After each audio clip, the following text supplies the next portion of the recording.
A common question I get, typically for newer investors, is, Shaun, what is the difference between private money and hard money?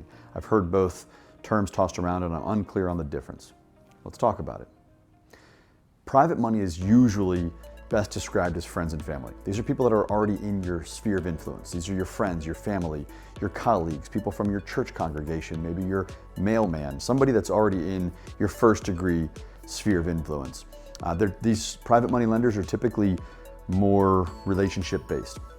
The other thing is that with private money, the terms are kind of whatever you want them to be, whatever you can negotiate with your private lender. So they're much more flexible than they are with a hard money lender. And they're often used, private money is good for somebody just getting started typically, that may not qualify for a more traditional loan. Hard money, on the other hand, somebody like Monument City Capital, is a much more structured asset-based lender. This is somebody that's in the business of offering short-term interest-only loans for the acquisition and/or renovation of investment real estate for real estate investors specifically. These are typically faster processes, more streamlined, often, again, the property's collateral, repeatable, scalable, because these folks tend to have more capacity to lend than a private lender. So how are these two loan types used in residential real estate investing?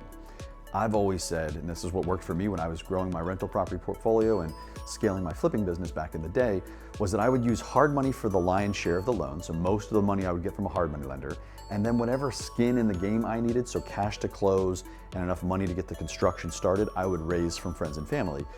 If you do that, the returns are kind of infinite because you have none of your own capital in the deal, but you are leveraged, you're fully leveraged, and so you're giving up some of the potential profit. But that is a good way to get started using these two together. So in summary, private money is deal specific, relationship driven, flexible terms, not as much capacity.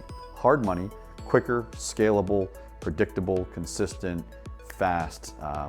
That is really the 1-2 punch. That's the difference between the two. And the savvy investors use both in tandem to really scale their operations. One last thing, very important. A hard money lender typically has a lot of experience doing what you're setting out to do. Your private money lender, so your friends or family, may not have that experience. So having the extra set of eyeballs on your deal to keep the deal safe and on track is a very, very important point. Both are very important team members to have. The hard money lender with their experience just brings a little more. Cheers, y'all.